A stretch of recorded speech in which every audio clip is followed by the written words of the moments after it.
Yes, so I want to talk about the ABC of emotions. Yes, the ABC of emotions stands for awareness, A, B stands for belief, and then C for emotional consequences.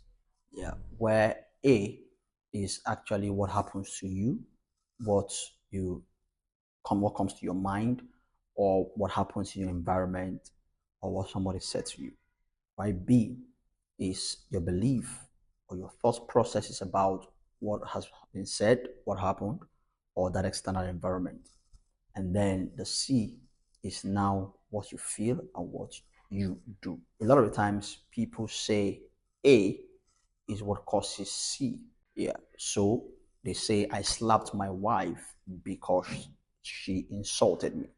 In other words, it is what somebody else did that determined my emotion, then my action. But I say, no, that's not really how it works. A does not determine C. It is actually B that determines C. You might not have control over A, what happens to you, but you have control over B, your beliefs about what happens to you, your thought process about what happens to you.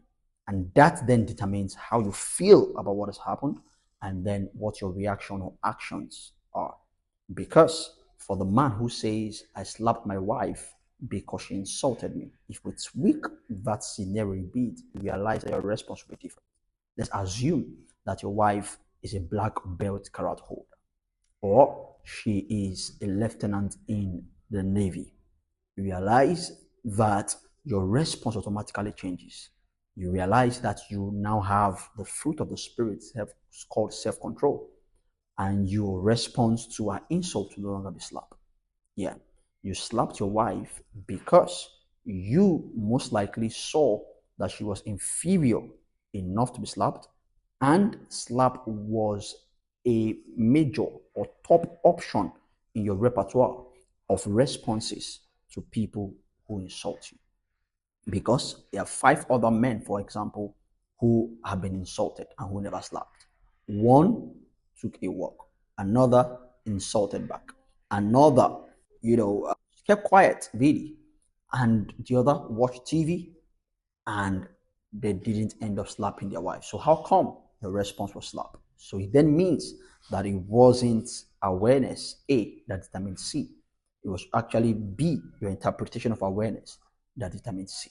So if you want to change your emotions and your actions, you need to change your thought processes, how you're thinking and how you're interpreting situations. Because life is 10% what happens to you and 90% how you respond to it. Hope that helps. You're welcome.